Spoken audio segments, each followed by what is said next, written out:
how to change video background in CapCut. For that, you simply need to create a new project at first and you need to add a photo or video as a replacement background. Once you choose the photo, you need to tap on Add, which is at the bottom right corner, and you need to go to Overlay menu, tap on Add Overlay. After that, import your photo or video you'd like to remove the background or change the background of.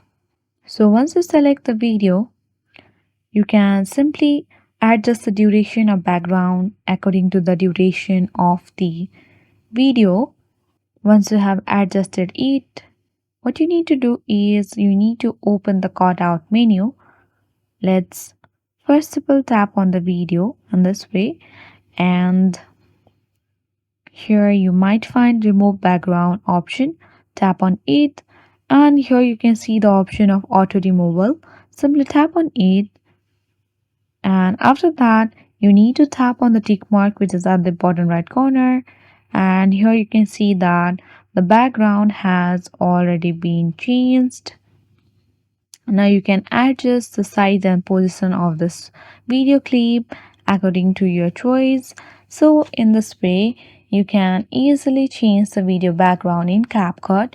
I hope you found this video useful. If this video was useful for you, then hit the like button, subscribe and press the notification bell of this channel so that you won't miss any updates from this channel. Thank you for watching.